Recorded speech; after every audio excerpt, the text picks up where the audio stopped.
Milyonaryo umuwi ng bahay na may pakiramdam na mayroong isang bagay na lubhang mali. Sa kalaliman ng gabi, natuklasan niyang ang kanyang ina ay nakakulong sa loob ng isang aparador, itinago ng sarili niyang manugang. Ang sumunod na nangyari ay naglantad ng isang malupit na katotohanan na hindi na maitatanggi ni Numan. Kung interesado ka sa kwentong ito, huwag kalimutang mag-subscribe sa aming channel at sabihin sa amin kung saang lungsod mo kami pinapanood. Magpatuloy tayo. Ang kalangitan ng Tagaytay ay mas mabigat kaysa karaniwan noong umagang iyon ng Hunyo. Tila inaabot ng mababang ulap ang mga bubong ng mga lumang bahay at ang malamig na hangin ay nagdadala ng amoy ng paparating na ulan. Minamaneho ni Ricardo de Leon ang kanyang pickup truck sa mga palikulikong kalye ng lungsod sa kabundukan habang nararamdaman sa kanyang dibdib ang isang pagkabalisa na hindi niya maipaliwanag. 3 araw siyang umalis ng Maynila nang mas maaga sa plano, iniwan ang mahahalagang pagpupulong, hindi sinasagot ang mga tawag ng mga kasosyo at kinansela ang mga tipanan na sa ibang pagkakataon ay hindi maaaring ipagpaliban. May kung anong bagay sa loob niya ang nagpipilit na kailangan niyang umuwi sa mansyon kung saan siya lumaki, kung saan pa rin nakatira ang kanyang ina, kung saan ang pinakamatatamis at pinakamasasakit na alaala ng kanyang buhay ay nakatago sa bawat silid, sa bawat pasilyo. Hindi si Ricardo isang taong umaasa sa kutob. Siya ay praktikal, rasyonal, sanay na gumawa ng mga desisyon batay sa mga numero at konkretong katotohanan. Subalit, sa mga nakalipas na araw, isang hindi komportabling pakiramdam ang bumabagabag sa kanya na parang anino. Nagigising siya sa kalagitnaan ng gabi na mabilis ang tibok ng puso, iniisip ang kanyang ina. Sinusubukan niyang tumawag ngunit palaging maikli ang mga usapan, sinasabat ni Carla, ang kanyang asawa na siyang sumasagot sa telepono gamit ang malambing at kontroladong boses, tinitiyak na maayos ang lahat, na si Ginang Beatriz ay pagod lamang, na hindi niya kailangang mag-alala.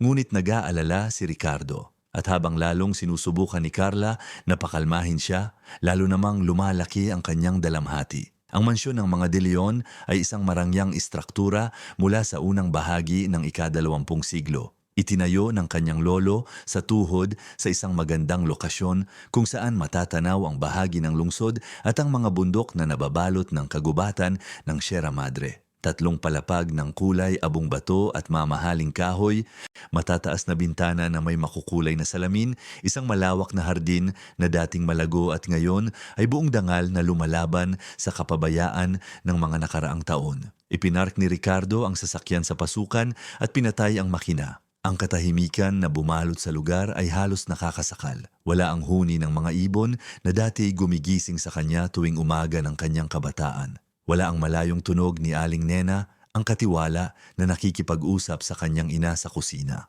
Walang buhay. Bumaba siya sa sasakyan at naglakad patungo sa pangunahing pinto. Umikot ang susi sa seradura na may pamilyar na langit-ngit at bumukas ang pinto na naglantad sa entrada. Lahat ay napakalinis. Kumikinang ang sahig na marmol, sinasalamin ng mga antigong salamin, ang mahinang liwanag na pumapasok sa mga bintana at ang mga porselanang florera ay perpektong nakaposisyon. Ngunit mayroong mali. Ilang segundo bago natukoy ni Ricardo kung ano yon. At napansin niya, nagiba ang bahay. Bahagyang nagiba. Ang larawang nakasabit sa ibabaw ng aparador ay napalitan. Dati, isang oil painting ng kanyang mga lolo't lola na ipininta noong dekada 50 ang nakasabit doon. Ngayon, merong isang modernong abstract na canvas, puro kulay abo at itim.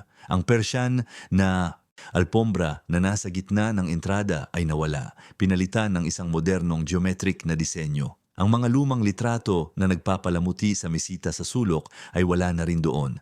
Naramdaman ni Ricardo ang paninikip ng dibdib. Hindi ito ang unang pagkakataon na inayos muli ni Carla ang bahay. Simula nang ikasal sila, 3 taon na ang nakalipas, isinusulong niya ang tinatawag niyang kinakailangang pagbabago. Sinasabi niyang maganda ang mansyon, ngunit kailangan ng mga modernong touch, ng pag-update, ng bagong buhay. Sa simula, sumang-ayon pa siya. Tutal, ang bahay ay napag-iwanan na ng panahon, puno ng mga lumang muebles at mga bagay na nag-iipon ng alikabok. Ngunit ngayon, habang tumitingin sa paligid, napagtanto ni Ricardo na hindi lamang ito tungkol sa pagbabago. Ito ay pagbubura. Bawat pagbabago ay nag-aalis ng isang piraso ng kasaysayan ng pamilya.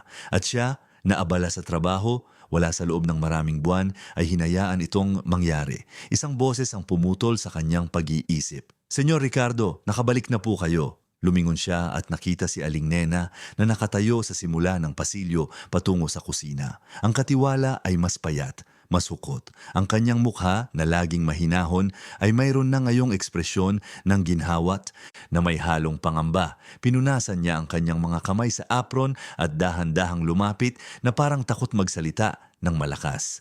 Aling Nena, kumusta po ang aking ina? Diretso ang tanong, walang paligoy-ligoy. Kilala ni Ricardo ang babaeng ito mula pa pagkabata. Mahigit 40 taon na siyang nagtatrabaho sa mansyon, para na siyang pangalawang ina sa kanya at alam niya ang bawat sikreto, bawat kwento, bawat sakit ng pamilyang iyon.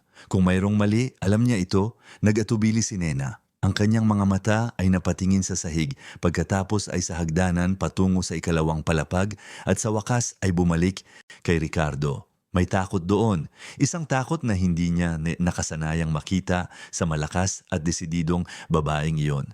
Nasa kwarto po niya, Senyor Ricardo, hindi na po siya gaanong bumababa. Halos hindi na po siya lumalabas doon. Anong ibig mong sabihin na hindi bumababa? May sakit ba siya? Hindi po naman. Mas madalas lang po siyang mag-isa. Sabi niya, pagod na raw po siya. Kumunot ang noo ni Ricardo, lumalaki ang pag-aalala. Pero bakit? Anong nangyari? Binuksan ni Nena ang bibig para sumagot, ngunit isa pang boses ang pumutol sa kanya. Isang malambing, matamis na boses na umalingaw-ngaw sa mga pader. Ricardo, mahal ko, mas maaga kang dumating kaysa sa inaasahan namin. Pababa si Carla de Leon sa hagdanan na may karaniwang gilas. Nakasuot siya ng isang beige na terno, ang kanyang blonde na buhok ay nakatali sa isang perpektong bun at ang kanyang banayad na makeup ay nagpapatingkad sa kanyang mapusyaw na mga mata. Maganda siya, hindi maikakaila. Mayroon siyang uri ng kagandahan na nakakatawag ng pansin kahit saan, isang presensya na nangingibabaw sa mga lugar nang walang kahirap-hirap. Noong una silang magkakilala, si Ricardo ay nawawala sa sarili. Dala pa rin niya ang matinding sakit ng pagkawala ni Maria, ang kanyang unang asawa at ng anak na hindi niya nakilala. Dumating si Carla na parang ginhawa, isang pangako ng panibagong simula, isang taong tila nauunawaan ang kanyang pangangailangang magpatuloy. Ngunit ngayon, habang pinapanood siyang bumaba sa hagdanan na may kontroladong ngiti, may ibang naramdaman si Ricardo. Isang hinala na hindi niya mapangalanan. Dumating na nga ako, naramdaman kong kailangan kong narito. Lumapit si Carla sa kanya at marahang hinalikan siya sa pisngi. Maayos ang lahat dito, mahal. Masyado kang nag-aalala. Medyo pagod lang ang iyong ina, ngunit maayos siyang inaalagaan. Gusto ko siyang makita. Siyempre, pero baka mas mabuting maligo ka muna, magpahinga. Siguradong mahaba ang iyong biyahe. Gusto ko siyang makita ngayon, Carla. Nagkaroon ng katahimikan. Sa isang saglit, may dumaan sa mga mata ni Carla. Isang kislap ng inis na mabilis na tinakpan ng isang maunawaing ngiti. Kung iyan ang gusto mo, mahal, sasama ako sa iyo. Hindi na kailangan, alam ko kung nasaan ang kwarto ng aking ina. Naglakad si Ricardo patungo sa hagdanan, ngunit marahang hinawakan ni Carla ang kanyang braso. Ricardo, bago ka umakyat, kailangan kong sabihin sa iyo ang ilang bagay. Hindi maganda ang kalagayan ng iyong ina sa emosyonal na aspeto. May mga pagkakataon siyang nalilito, nalulumbay ng malalim. Ginagawa namin ni Nena ang lahat para alagaan siya, pero alam mo naman, minsan bumibigat ang edad at kalungkutan. Kaya kapag umakyat ka, dahan-dahan lang. Huwag mo siyang pilitin. Tumingin si Ricardo kay Aling Nena na nakatitig pa rin sa sahig. Mayroong mali sa katahimikang iyon. Ngunit tumango siya at umakyat sa hagdan. Ang ikalawang palapag ng mansyon ay mas tahimik pa kaysa sa unang palapag. Ang mahahaba at madidilim na pasilyo ay tila walang katapusan. Dinaanan ni Ricardo ang pinto ng kwarto na dati ay sa kanya noong bata. Pa siya pagkatapos ay ang lumang opisina ng kanyang ama na ngayon ay ginagamit ni Carla para sa kanyang mga personal na proyekto. Sa dulo ng pasilyo, naroon ang suite ni Ginang Beatriz. Nakasara ang pinto. Dahan-dahan siyang kumatok. Inay, si Ricardo po ito. Pwede po ba akong pumasok? Katahimikan. Kumatok siyang muli, ngayon ay mas malakas. Inay, isang mahinang boses, halos hindi marinig, ang sumagot mula sa kabilang panig. Pumasok ka, anak! Pinihit ni Ricardo ang doorknob at binuksan ang pinto. Ang kwarto ay nasa kadiliman, ang mabibigat na kurtina ay humaharang sa halos lahat ng natural na liwanag.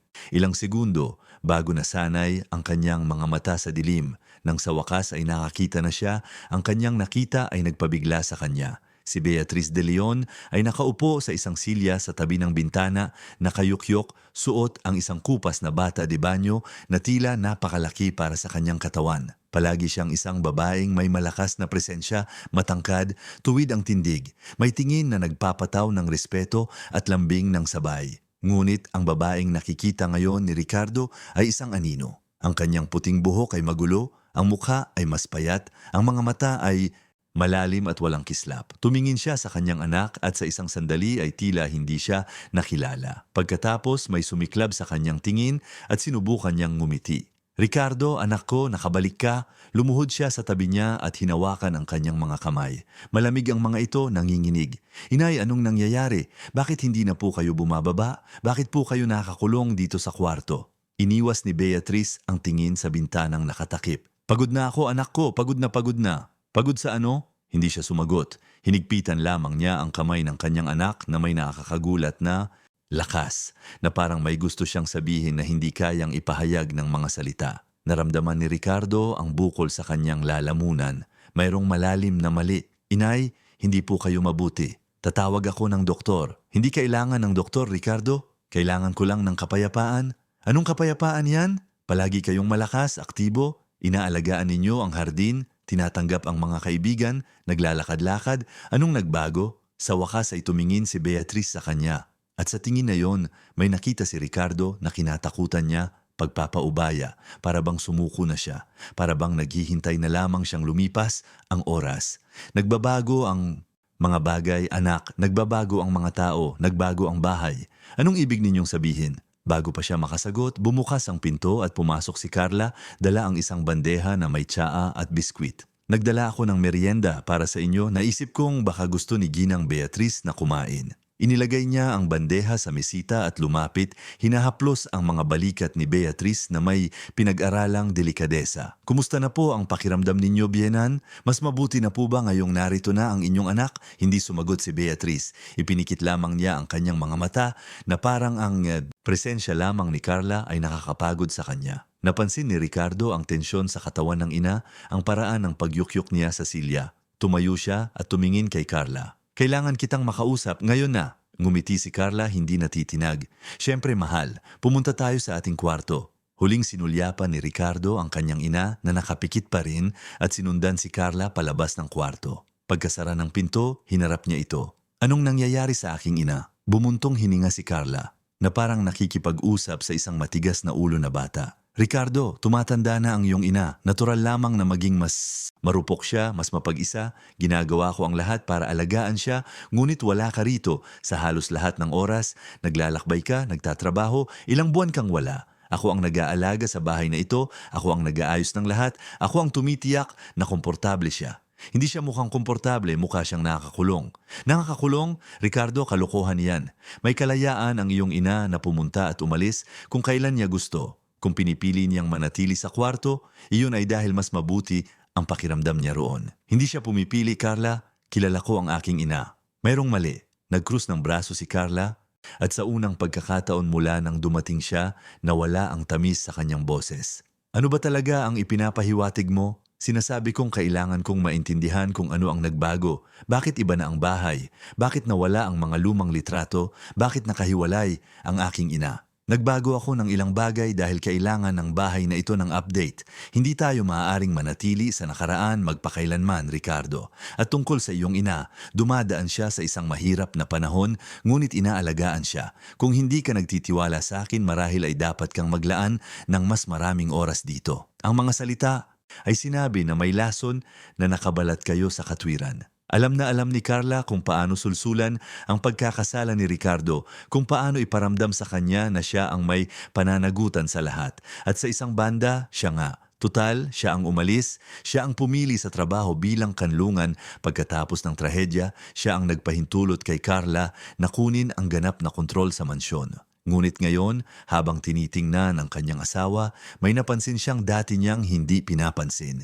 Hindi niya mahal ang bahay na yon. Tinitiis niya ito at higit pa roon gusto niya itong burahin. Burahin ang Kasaysayan ang mga alaala, lahat ng nagpapaalala sa nakaraan. At sa gitna ng pagbuburang ito, ang kanyang ina ay pinatatahimik. Maglalaan ako ng mas maraming oras dito, Carla. Personal kong aalagaan ang aking ina. Ngumiti si Carla, ngunit hindi umabot sa kanyang mga mata ang ngiti. Mabuti, sigurado akong makakabuti iyan sa ating lahat. Tumalikod siya at bumaba sa hagdanan, iniwan si Ricardo na mag-isa sa pasilyo. Nanatili siyang nakatayo roon ng ilang minuto, sinusubukang iproseso ang lahat. Pagkatapos, nagpa siya siyang kailangan niyang kausapin si Aling Nena. Bumaba siya sa kusina at natagpuan siyang naghahanda ng hapunan. Ang mga kilos ay mechanical, ang mukha ay seryoso. Nena, kailangan kong maging tapat ka sa akin. Anong nangyayari sa aking ina? Itinigil ng katiwala ang kanyang ginagawa at tumingin sa paligid na parang takot na marinig. Senyor Ricardo, hindi ko po alam kung dapat ko pong sabihin. Maaari kang makipag-usap sa akin palagi namang ganoon. Huminga ng malalim si Nena. Ang mga salita ay lumabas sa isang apurahang bulong. Hindi po mabuti ang inyong ina, senyor, at hindi lang po ito pagod. Simula nang tumira dito si Senyora Carla, nagbago na po ang mga bagay. Sa simula, maliliit na pagbabago lang. Inayos niya ang mga muebles, pinalitan ang mga kurtina, sabi niya ay nagmo-modernize siya. Sinusubukan ni Ginang Beatriz na makisali, magbigay ng opinyon, ngunit palaging hindi pinapansin. Pagkatapos, nagsimulang mawala ang mga litrato, ang mga kuwadro, ang mga lumang bagay. Nalulungkot ang inyong ina, pero wala siyang sinasabi. Sa tingin ko, ayaw niyang gumawa ng gulo, ayaw niyang maramdaman ninyo na nasa gitna kayo ng isang digmaan. At ngayon, anong nagbago ngayon? Ngayon po ay halos hindi na siya lumalabas ng kwarto. Dinadala na lang sa kanya ang pagkain. Hindi na rin po siya tumatanggap ng mga bisita mula sa kanyang mga dating kaibigan. Palaging may dahilan si Senyora Carla, sinasabing masama ang pakiramdam ni Ginang Beatriz na ayaw niyang makakita ng sino man. Pero nakikita ko, Senyor Ricardo, nakikita ko ang tingin ng inyong ina, unti-unti siyang nawawala. Naramdaman ni Ricardo ang galit na umakyat sa kanyang dibdib. Bakit hindi mo sinabi sa akin noon pa? Ibinaba ni Nena ang kanyang mga mata, nahihiya. Sinubukan ko po, Senyor, tumawag po ako sa inyo ng ilang beses, pero palaging si Senyora Carla ang sumasagot, sinasabing ipapasa niya ang mensahe. Sumulat po ako ng mga liham pero hindi ako nakatanggap ng sagot. Sa tingin ko po ay hinarang niya at natatakot po ako. Nilinaw ni Senyora Carla na kung gagawa ako ng problema, tatanggalin ako sa trabaho. At kung aalis po ako, sino po ang mag-aalaga kay Ginang Beatriz? Inilagay ni Ricardo ang kanyang kamay sa balikat ng katiwala.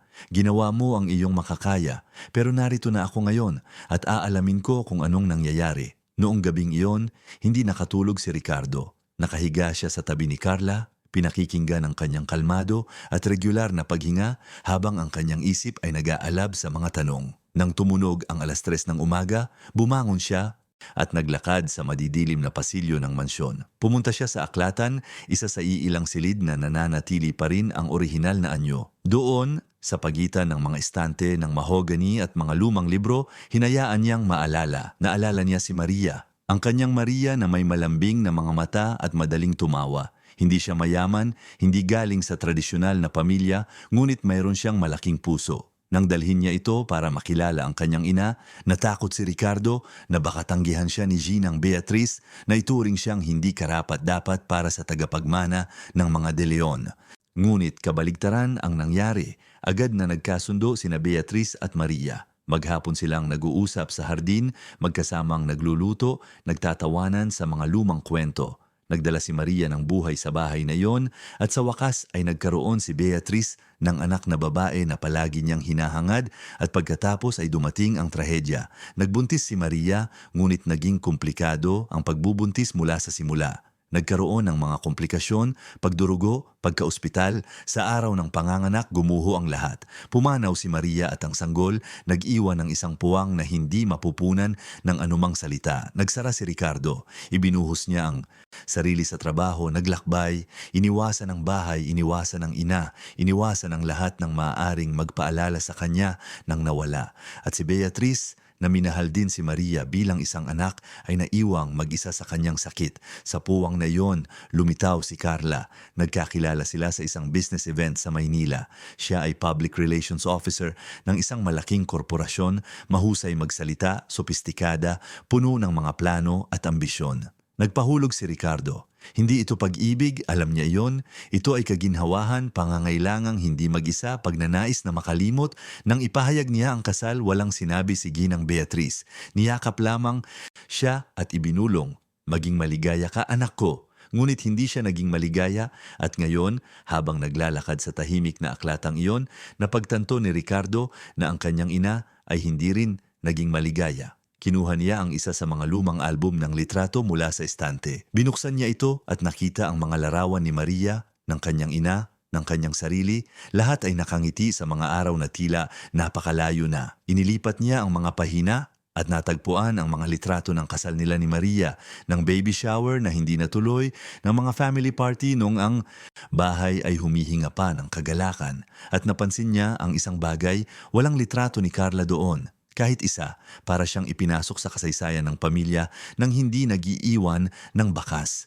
Isang tunog ang pumutol sa kanyang pag-iisip, isang langit-ngit mula sa itaas. Isinara ni Ricardo ang album at dahan-dahang umakyat sa hagdan, sinusubukang hindi gumawa ng ingay. Ang tunog ay nagmumula sa pasilyo ng ikalawang palapag malapit sa kwarto ni Beatriz.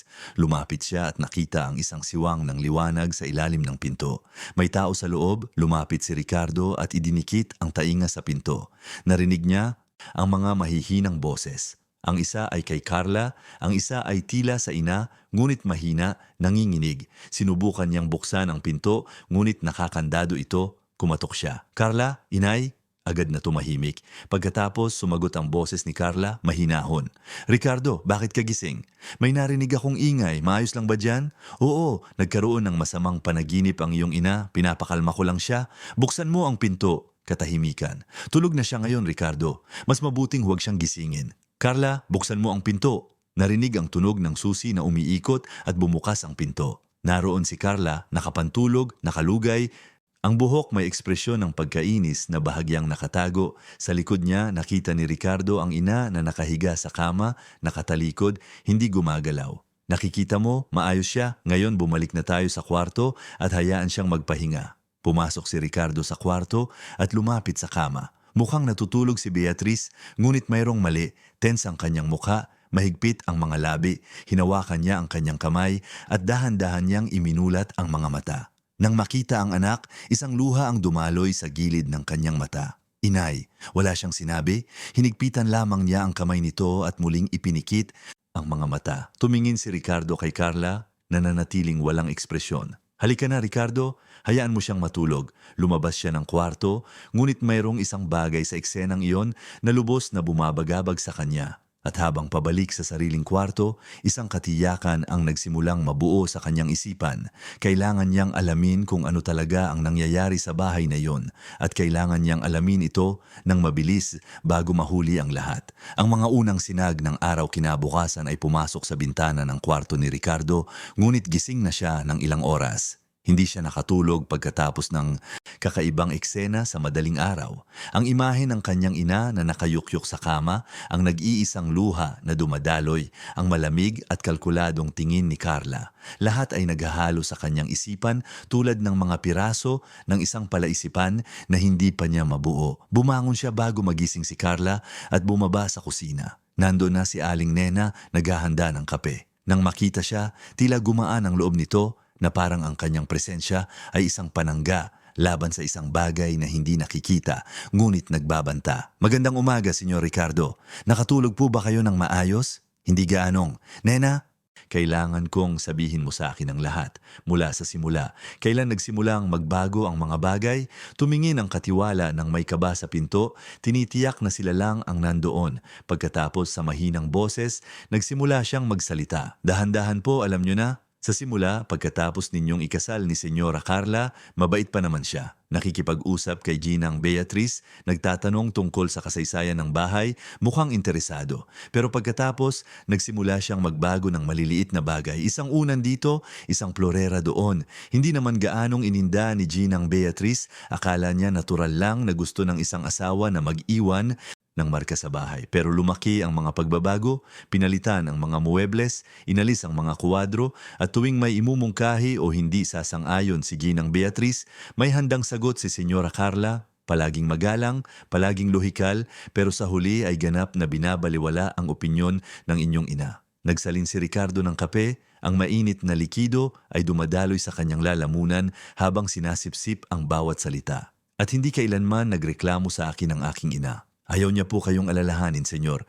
Pagkatapos ng lahat ng pinagdaanan ninyo kay Doña Maria, alam niyang marupok kayo. Gusto niyang maging masaya kayo, kaya nilulunok niya ang kalungkutan at nagpapanggap na maayos ang lahat. Naramdaman ni Ricardo ang pagkakasala na humihigpit sa kanyang dibdib na parang tornilyo. At ang mga kaibigan niya, si Aling Elvira, si Aling Concepcion, yung grupo na laging dumarating para sa hapunang tsa. Bumuntong hininga si Nena. Sinimulan ni Senyora Carla na kanselahin ang mga pagkikita. Sinasabi niyang masama ang pakiramdam ni Ginang Beatriz na kailangan niyang magpahinga. Sa simula, tumatawag ang mga kaibigan, nagpapadala ng mensahe. Pero pagkatapos ng maraming pagtanggi, tumigil na sila. At si Ginang Beatriz ay lalong naging mapag-isa. Siya na laging palakaibigan, laging masayahin. Para bang ang kanyang liwanag ay unti-unting nawawala araw-araw. Isang tunog ng mga yabag sa hagdanan ang nagpatahimik kay Nena. Lumitaw si Carla sa pinto ng kusina, perpekto kahit bagong gising, suot ang isang puting seda na bata de banyo. Magandang umaga, maaga kayong nagising. Ang kanyang boses ay malambing, ngunit mayroong isang bagay sa kanyang mga mata na hindi tumutugma sa palakaibigang tono. Hindi ako makatulog, sagot ni Ricardo, pinagmamasdan siyang mabuti. Iniisip ko ang aking ina. Nauunawaan ko, masyado kang nag-aalala sa kanya. Siya nga pala, naisip kong maghanda ng espesyal na tanghalian ngayon, baka makapagpasigla yon kay Ginang Beatriz. Tumango si Ricardo, ngunit nanatiling neutral ang kanyang ekspresyon. Magandang ideya, aakyat ako para tingnan kung kumusta na siya. Binuksan ni Carla ang kanyang bibig na parang tututol, ngunit pinigilan ang sarili. Sige, tutulungan ko si Nena dito sa kusina. Dahan-dahang umakyat si Ricardo sa hagdanan, binibigyang pansin ang bawat detalye ng bahay na dati hindi niya napapansin. Ang mga pasilyo ay tila mas malamig, mas walang laman. Dumating siya sa kwarto ng kanyang ina at marahang kumatok. Inay, pwede po ba akong pumasok? Sa pagkakataong ito, mas mabilis ang sagot. Pumasok ka, anak. Binuksan niya ang pinto at natagpuan si Beatriz na nakaupo sa parehong silya, ngunit ngayon ay bahagyang bukas ang mga kurtina, pinapapasok ang liwanag. Mukha siyang medyo mas maayos, mas naroroon. Magandang umaga, inay. Kumusta po ang tulog ninyo? Tumingin si Beatriz sa kanya na may mga pagod na mata na marami nang nakita. Mas mabuti ngayong alam kong narito ka. Umupo ka sa tabi ko, anak. Humingit ng isang silya si Ricardo at umupo sa tabi niya. Ilang minuto silang tahimik, ninanamnam lamang ang presensya ng isa't isa. Pagkatapos nagsimulang magsalita si Beatriz, mahina ngunit determinado ang kanyang boses. Ricardo, may kailangan akong sabihin sa iyo, pero kailangan mong ipangako na makikinig ka hanggang sa huli nang hindi pumuputol. Tumango siya, hawak ang kamay nito. Alam kong labis kang nagdusa sa pagkawala ni Maria at ng sanggol. Nagdusa rin ako, anak. Si Maria ay parang anak na babae sa akin. Nang mawala siya, naramdaman kong nawala kayong dalawa. Lumayo ka, ibinuhos ang sarili sa trabaho at naintindihan ko. Bawat isa ay may kanya-kanyang paraan ng pagharap sa sakit. Pero pagkatapos ay nakilala mo si Carla at naisip ko na baka ito na ang iyong pagkakataon na maging masaya muli. Gusto ko talagang maging masaya. Huminto siya, hirap huminga, matiyagang naghintay si Ricardo. Sa simula, sinubukan kong gustuhin siya, sinubukan kong tanggapin ang mga pagbabagong ginagawa niya sa bahay. Tutal, asawa mo siya, may karapatan siyang ayusin ang bahay sa kanyang paraan. Pero napansin kong hindi lang ito tungkol sa dekorasyon. Tungkol ito sa pagbubura. Pagbubura kay Maria, pagbubura sa iyo noong bata ka, pagbubura sa iyong ama, pagbubura sa akin.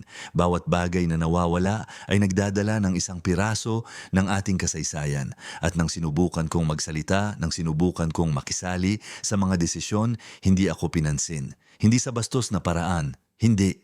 Masyadong matalino si Carla para doon. Pinaparamdam niya lang sa akin na ang aking mga opinyon ay makaluma na hindi ko naiintindihan ang modernong mundo na mas mabuting iwan na lang sa kanyang mga kamay. Inay, bakit hindi ninyo sinabi sa akin? Malungkot nang umiti si Beatriz. Dahil masaya ka, anak, o kahit papaano ay mukhang ganun. At ayaw kong maging pakialamerang biyenan ang matandang masungit na sumisira sa kasal ng kanyang anak. Kaya nanahimik ako, umurong, naging invisible sa sarili kong bahay. Nagsimulang tumulo ang luha sa mukha ni Ricardo. Hindi kayo kailanman magiging invisible sa akin, inay. Kailanman. Pero naging ganun ako, anak. Palagi kang naglalakbay, palaging nagtatrabaho. Kapag tumatawag ka, palaging si Carla ang sumasagot, palaging sinasabing maayos ang lahat, at naniniwala ka dahil mas madaling maniwala dahil masyadong masakit ang katotohanan. Hinigpitan ni Ricardo ang kamay nito. Magbabago yan, ipinapangako ko. Alagaan kita, ibabalik ko ang iyong mga kaibigan, aayusin ko ang bahay. Ibabalik ko ang lahat sa dati, umiling si Beatrice. Hindi ito tungkol sa pagbabalik ng lahat sa dati, Ricardo. Ang nakaraan ay tapos na. Wala na si Maria. Ngunit ito ay tungkol sa pagkakaroon ko muli ng boses, ng kakayahang umiral ng walang takot, ng pagbabalik sa pamumuhay sa halip na simpleng pag-iral lamang. Nag-usap sila ng mahigit 1 oras. Ikinuwento ni Beatrice ang maliliit na pang-araw-araw na kahihiyan kung paano kinokontrol ni Carla ang lahat mula sa pagkaing inihahain hanggang sa kung sino ang maaaring bumisita o hindi. Ikinuwento niya kung paano niya naramdaman na bilanggo siya sa sariling kwarto, kung paano siya natatakot, bumaba at makita na naman ang isang bahagi ng kanyang kasaysayan na binura. Nang sa wakas ay umalis si Ricardo sa kwarto, iba na siya. Ang ulap na bumabalot sa kanyang paningin sa mga nakaraang taon ay nawala. Nakikita niya na ang lahat ng malinaw ngayon at kailangan niyang kumilos. Bumaba siya sa hagdanan na may matatag na mga hakbang at natagpuan si Carla sa sala nagbabasa ng isang magasin tungkol sa dekorasyon. Carla, kailangan nating mag-usap, seryoso. Itinaas niya ang kanyang mga mata, isang kilay ang nakaarko. Sige, ano yon? Gusto kong magbago ang mga bagay. Hindi mabuti ang aking ina at malaking bahagi nito ay kasalanan ko dahil sa sobrang pagkawala ko. Ngunit may kinalaman din ito sa kung paano pinapatakbo ang mga bagay dito. Bahagyang sumimangot ang mukha ni Carla. Anong ibig mong sabihin? Ibig kong sabihin mas madalas na akong mananatili sa bahay. Aayusin ko ang aking schedule sa trabaho at gusto kong magkaroon muli ng autonomiya ang aking ina. Babalik siya sa pagtanggap ng mga kaibigan. Babalik siya sa pakikilahok sa mga desisyon sa bahay. Inilagay ni Carla ang magasin sa tabi.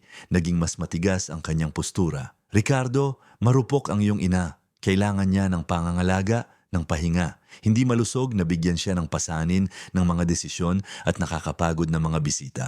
Ang magpapasya kung ano ang malusog para sa kanya ay dapat isang doktor, hindi ikaw. At siya nga pala, magpapa-appointment ako para sa kanya ngayong araw din.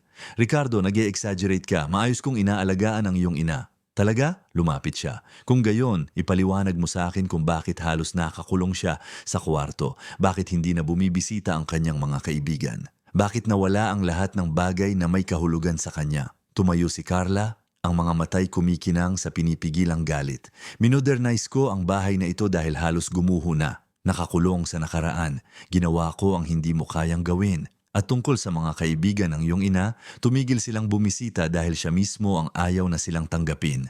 Pero syempre, ngayon ako ang kontrabida sa kwento. Hindi ko sinasabing kontrabida ka. Sinasabi kong magbabago ang mga bagay. Ito ang bahay ng aking ina at mararamdaman niyang nasa bahay siya muli dito. Nagbigay si Carla ng isang malamig na ngiti. Bahay ko rin ito, Ricardo. Asawa mo ako o nakalimutan mo na? Hindi ko nakalimutan, pero hindi iyon nagbibigay sa iyo ng karapatang burahin ang kasaysayan ng aking pamilya. Ang katahimikan na sumunod ay mabigat. Tinitigan siya ni Carla ng ilang segundo pagkatapos ay kinuha ang kanyang bag. Kailangan kong umalis. May mga appointment ako. Mag-usap tayo mamaya kapag mas kalmado ka na. Umalis siya, isinara ang pinto ng may sapat na lakas upang manginig ang mga kuwadro sa pader.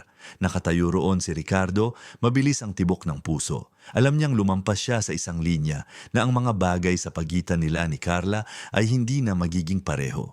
Ngunit alam din niyang ginawa niya ang tama. Sa mga sumunod na araw, isinagawa ni Ricardo ang kanyang plano na may determinasyon ng isang taong sa wakas ay nakakita ng katotohanan. Tumawag siya sa mga dating kaibigan ni Beatrice, ipinapaliwanag na mas mabuti na siya at gustong-gusto silang tanggapin. Sa kabilang linya, si Aling Elvira, ang pinakamatagal na kaibigan ng ina, ay nagsimulang umiyak. Ricardo, anak ko, ang tagal na. Sinubukan namin ng maraming beses pero palaging sinasabi sa amin na hindi maaaring bisitahin si Beatrice. Nagsimula na kaming isipin na ayaw na niya sa aming samahan. Hindi po, Aling Elvira. Palaging gusto ng aking ina ang inyong samahan. Nagkaroon lang ng hindi pagkakaunawaan pero ngayon ay ayos na ang lahat. Pwede po ba kayong pumunta sa Biyernes ng hapon? Naging garalgal sa emosyon ang boses ng ginang. Oo naman, mahal. At isasama ko rin ang iba. Sobrang miss na namin siya. Nag-appointment siya kay Dr. Fernando, isang pinagkakatiwalaang doktor ng pamilya na kilala si Beatrice sa loob ng maraming dekada. Sinimulan niyang ibalik ang ilan sa mga lumang bagay na itinago ni Carla sa attic na tutuklasan ang parami ng paraming nakatagong kayamanan, isang relos de bulsa ng kanyang lolo sa tuhod, isang koleksyon ng porselana na pag-aari ng kanyang lola, mga libro na may emosyonal na dedikasyon. Nagsimulang huminga muli ang bahay na parang nagigising mula sa isang mahimbing na tulog. Si Beatrice dahan-dahan ay lumalabas na ng kwarto. Una ay sa pasilyo lamang, dahan-dahang naglalakad, sumasandal sa mga muebles. Pagkatapos ay sa sala kung saan umupo siya sa sofa na pag-aari ng kanyang ina at nanatili roon ng ilang oras, nararamdaman lamang ang presensya ng mga pamilyar na bagay. Pagkatapos isang maaraw na hapon, bumaba siya sa hardin. Pinanood siya ni Ricardo mula sa bintana, nakikita siyang hinahawakan ang mga rosas na ligaw na tumutubo. Hinahaplos ang mga dahon ng mga siglong gulang na puno, humihinga ng malalim sa mabangong hangin. Para itong panunood ng isang tuyong halaman na tumatanggap ng tubig pagkatapos ng isang mahaba at malupit na tagtuyot. Marupok pa rin siya, nanginginig ang mga binti, payat ang katawan ngunit may buhay na muli sa kanyang mga mata.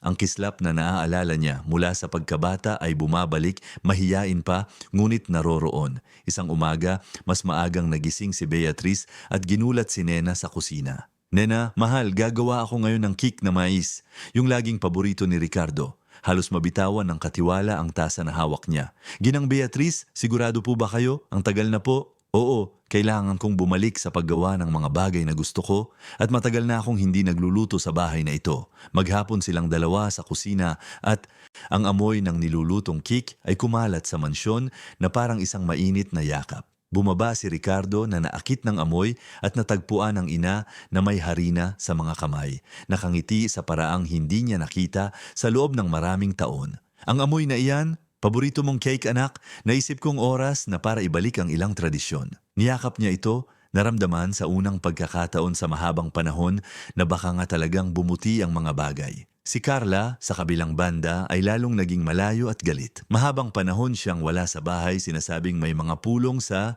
trabaho, mga kagyat na proyekto, mga hindi maiiwasang appointment. Kapag nasa bahay, nananatili siyang may malamig na paggalang, nagsasalita lamang kung kinakailangan, ang mga labi ay laging mahigpit na nakatikom. Kumakain siya sa kwarto o sa labas ng bahay. Iniiwasan niya ang mga lugar kung nasaan sina Ricardo at Beatrice, na parang ang presensya lamang nila ay lubos na nakakainis sa kanya. Isang gabi, habang si Ricardo ay nasa aklatan na nag-aayos ng mga lumang papel, kumatok si Nena sa pinto na may nag-aalalang ekspresyon. Senyor Ricardo, may kailangan po akong ipakita sa inyo, mahalaga po ito. Dinala niya siya sa isang maliit na silid sa likod ng bahay, isang dating silid panahiyan na hindi na ginagamit ng sinuman sa loob ng maraming taon. Lumangit-ngit ang pinto nang bumukas, naglantad ng isang maalikabok at nakalimutang espasyo. Doon, nakatambak ng walang anumang pag-iingat o organisasyon ay dos-dosenang mga litrato na may basag na salamin, mga kuwadro na may gasgas na mga frame, mga personal na gamit na itinapon na parang walang halagang basura. Natagpuan ko po ang lahat ng ito na nakatago dito nung naglilinis ako, paliwanag ni Nena na may nanginginig na boses. Hindi po itinapon ni Senyora Carla pero itinago na parang gusto niyang mawala sa paningin pero hindi niya kayang itapon ng tuluyan. May mga bagay po dito na pag-aari ng inyong lolo, ng inyong ama, mga alaala ng isang buong buhay. Lumuhod si Ricardo sa gitna ng dagat ng mga itinapong alaala. Kinuha niya ang isang naka-frame na litrato. Ito ay mula sa araw ng kanyang kasal kay Maria. Pareho silang nakangiti ng maligaya, siya ay may simpleng ngunit magandang damit, siya ay may dark blue na suit, si Beatrice sa tabi nila na may mga luha ng kagalakan na dumadaloy sa kanyang mukha. Lukot ang litrato sa isang sulok na parang may sumubok na sirain ito, ngunit sumuko sa huling sandali. Sumikip ang kanyang puso ng sobrang higpit na kinailangan niyang umupo sa sahig. Paano magagawa ng isang tao ito sa mga alaala ng iba? Lumuhod si Nena sa tabi niya, inilalagay ang kamay sa kanyang balikat. Ang ilang tao po ay hindi naiintindihan na para makapagtayo ng bago, hindi kailangang sirain ang nauna. Si Senyora Carla, gusto niyang ang bahay na ito ay sa kanya lamang, sa kanyang paraan. Gusto niyang burahin ang lahat ng hindi ayon sa kanyang iniisip. Pinagpag ni Ricardo ang alikabok sa litrato gamit ang kanyang mga daliri. Ibabalik natin ang lahat ng ito sa kanilang mga dating lugar.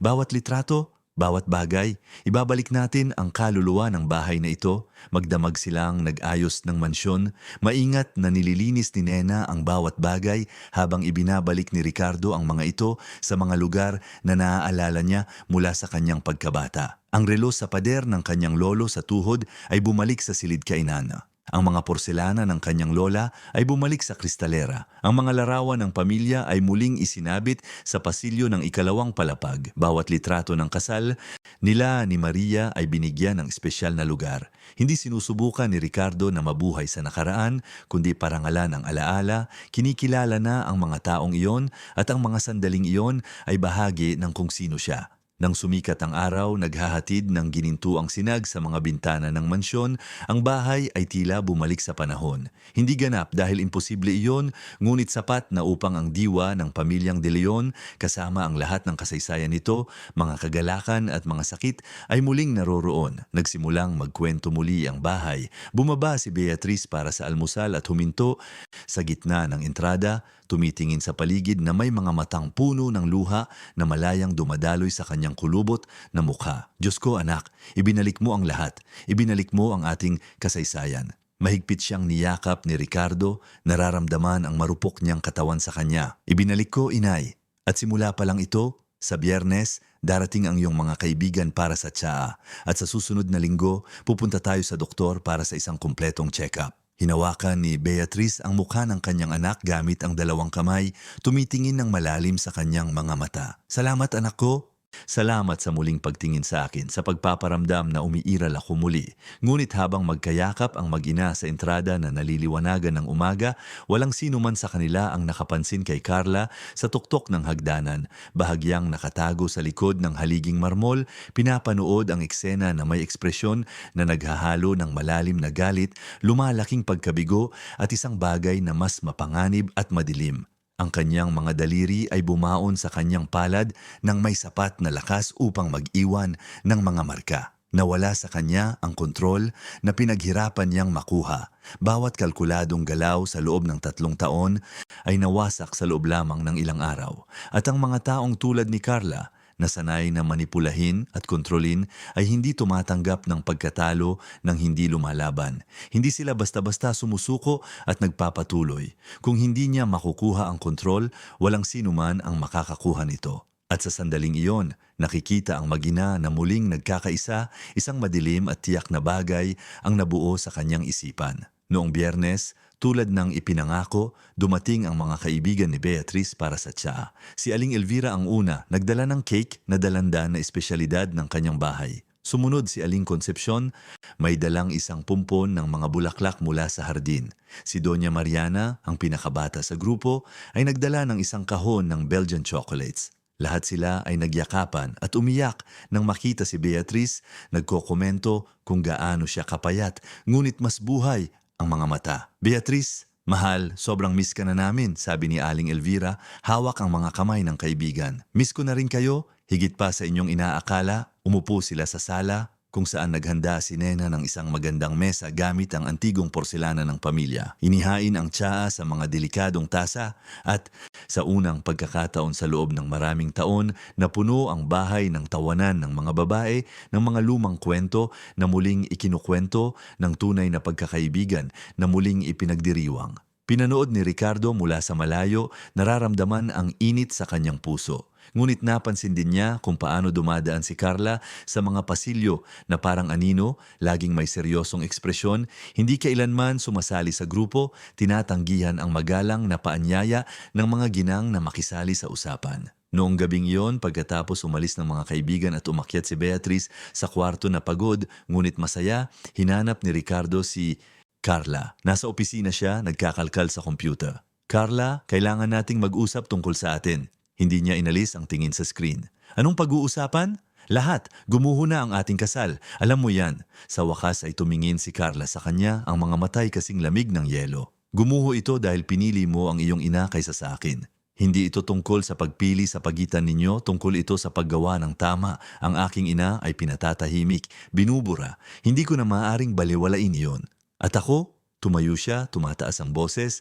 Ako na nag-alaga sa bahay na ito, na nag-ayos ng lahat, na sumubok magdala ng kaayusan sa lugar na ito, na nakakulong sa panahon, hindi ba ako mahalaga? Mahalaga ka, Carla, pero hindi sa paraang iniisip mo. Hindi mo maaaring burahin ang kasaysayan ng isang pamilya para itayo ang sarili mong bersyon ng kung ano dapat ang isang tahanan.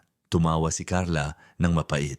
Nakakatawa, hindi ka naman nagreklamo dati. Sa katunayan, halos wala ka rito para mapansin ang anuman. Laging naglalakbay, laging nasa trabaho, laging wala. At ngayon huhusgahan mo ako? Naramdaman ni Ricardo ang suntok dahil totoo ito. Naging wala siya, nagtago siya sa trabaho, hinayaan niyang mangyari ang lahat ng ito. Ngunit hindi iyon nagbibigay katwiran sa ginawa ni Carla. Tama ka, naging wala ako at iyon ay isang pagkakamali na sinusubukan kong itama. Ngunit ang ginawa mo sa aking ina sa bahay na ito ay hindi maaaring bigyang katwiran ng aking pagkawala. Ang katahimikan sa pagitan nila ay siksik, puno ng mga tao nang hindi nasabi, ng mga naipong sama ng loob, ng isang kasal na marahil ay hindi dapat nangyari. Sa tingin ko, kailangan nating pag-isipang mabuti ang ating kinabukasan, sabi ni Ricardo sa wakas. Tinitigan siya ni Carla ng matagal, pagkatapos ay tumango. Marahil nga, marahil ay isang pagkakamali ang kasal na ito mula pa sa simula. Umalis siya sa opisina. Iniwan si Ricardo na mag-isa sa kanyang mga iniisip. Alam niyang hindi maiiwasan ang diborsyo, ngunit alam din niyang kay Carla, walang magiging simple. Hindi siya tatanggap ng pagkatalo nang hindi sinusubukang bawiin ang kontrol sa anumang paraan. Ang mga sumunod na araw ay tensyonado na parang isang lubid na malapit nang maputol. Halos hindi nag-uusap sina Carla at Ricardo, nag-uusap lamang sa pamamagitan ng maiikling pangungusap kung kinakailangan puno ng bahagyang nakatagong galit.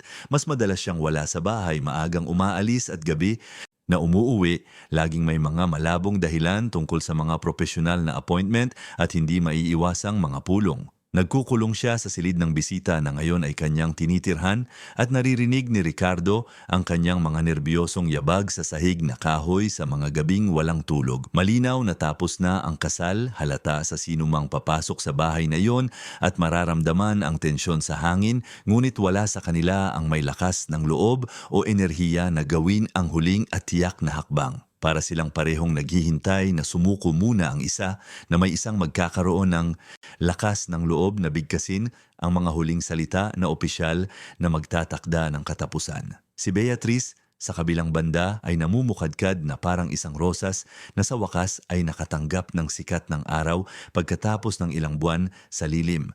Sa regular na pagbabalik ng kanyang mga kaibigan para sa mga hapunang tsaa, pinupuno ang bahay ng tawanan at masiglang usapan sa presensya at atensyon ni Ricardo sa bawat detalye ng kanyang kapakanan sa pagbabalik ng pagkakakilanlan at kasaysayan ng bahay sa pamamagitan ng mga naibalik na bagay at muling inilagay na mga litrato, tila siya'y bumabata araw-araw. Ang mga kulubot sa paligid ng kanyang mga mata ay tila hindi na gaanong malalim, unti-unting tumuwid ang kanyang postura, bumalik ang kislap sa kanyang mga mata. Para itong panunood ng isang taong muling nabuhay mula sa abo. Ang doktor na sumuri sa kanya sa isang regular na konsultasyon, si Dr. Fernando, nakilala siya sa loob ng mahigit 20 taon, ay tunay na humanga sa pagbabagong kanyang nasaksihan. Ginang Beatrice, mas mabuti na po kayo kaysa sa inaasahan ko noong natanggap ko ang inyong hiling para sa konsultasyon. Ang mga resulta ng pagsusuri ay nasa normal na antas lahat. Maganda, ang presyo ng dugo, kontrolado ang asukal sa dugo, malakas ang tibok ng puso, kailangan nyo lang pong magdagdag ng timbang, bawiin ang lakas ng kalamnan at ipagpatuloy ang araw-araw na paglalakad sa hardin. Ngumiti siya ng malapad, isang ngiti na nagliwanag sa buong mukha niya, hawak ang kamay ni Ricardo ng may lakas at pagmamahal. Pakiramdam ko'y buhay na naman ako, Dr. Fernando. Pagkatapos ng matagal na panahon ng pag-iral lamang, sa wakas ay nabubuhay na naman ako. Nakakamangha, halos milagroso, kung paano ang tamang kasama, ang tunay na pag-ibig at isang magiliw na tahanan ay gumagawa ng malalim na pagkakaiba sa kalusugan ng isang tao. Ang katawan ay tumutugon kapag maayos ang kaluluwa. Isang maulang Martes na may kulay abong at mabigat na kalangitan sa Tagaytay, si Ricardo ay nasa opisina na nag-aayos ng mga dokumento nang makatanggap siya ng tawag mula sa isang hindi kilalang numero. Senyor De Leon, ang pangalan ko po ay Eduardo Torres. Tumatawag ako sa ngalan ng inyong asawa si Carla De Leon. Kinuha niya ako para kumatawan sa kanya sa proseso ng diborsyo. Malalim na bumuntong hininga si Ricardo, ipinikit ang kanyang mga mata. Inaasahan na ito, hindi maiiwasan, ngunit masakit pa ring kilalanin ang opisyal na pagtatapos ng isang bagay kung saan siya namuhunan ng pag-asa, gaano man kaliit. Naintindihan ko, kukuha ako ng sarili kong abogado at makikipag-ugnayan kami sa lalong madaling panahon. May isa pa pong bagay, Senyor De Leon, patuloy ng abogado na may profesional ngunit bahagyang hindi komportabling tono. Ang aking kliyente ay humihiling ng malaking bahagi ng mga ari-arian, kabilang ang isang malaking porsyento ng mansyon ng pamilya. Ano? Nagsimulang kumulo ang galit sa loob ni Ricardo. Ang mansyon ay pag-aari ng aking pamilya sa loob ng maraming henerasyon. Ito ay mana ng pamilya, hindi conjugal property. Ngunit, ang inyong asawa ay nanirahan doon sa loob ng 3 taon bilang may bahay, nagambag sa pagpapanatili at pangangasiwa, naniniwala siyang may karapatan siya sa isang makatarungang kompensasyon para sa kanyang mga serbisyo. Naramdaman ni Ricardo ang galit na umakyat na parang lava. Sabihin mo sa iyong kliyente na makikipag-ugnayan ang aking mga abogado at sabihin mo rin na mali ang pinili niyang laban. Ibinaba niya ang telepono ng may lakas, halos madulas ang aparato mula sa kanyang nanginginig na mga kamay. Kaya gusto ni Carla na kunin ang bahagi ng mansyon pagkatapos ng lahat ng ginawa niya ng pagdurusa na idinulot niya, mayroon pa siyang kapangahasan na subukang kunin ang isang piraso ng mana ng pamilya. Kailangan niyang kausapin si Aling Nena. Bumaba siya sa hardin at natagpuan siyang nagdidilig ng mga bulaklak. Ang mga kilos ay metodiko at nakakakalma. Nena, may mahalaga akong itatanong sa iyo. Nagtago ka ba ng anumang talaan ng mga nangyari dito sa mga nakaraang taon? Anumang konkretong ebidensya kung paano tinrato ang aking ina? Itinigil ng katiwala ang kanyang ginagawa, tumingin sa paligid upang matiyak na sila lang ang nandoon at pagkatapos ay dahan-dahang tumango. Opo, senyor, nagtago po ako. Hindi ko po alam kung magiging kapaki-pakinabang ito balang araw. Pero sinasabi ng aking kutob na idokumento ko ang mga bagay-bagay para magkaroon ng ebidensya kung sakaling kailanganin. Dinala niya siya sa kanyang maliit na kwarto sa likod ng bahay, isang simpleng ngunit maayos na silid. Mula sa ilalim ng kama, hinila niya ang isang luma at gasgas na kahon ng sapatos. Sa loob ay may mga kwaderno na puno ng mga sulat kamay na tala, mga litratong palihim na kinunan at maging ilang audio recording sa kanyang lumang cellphone.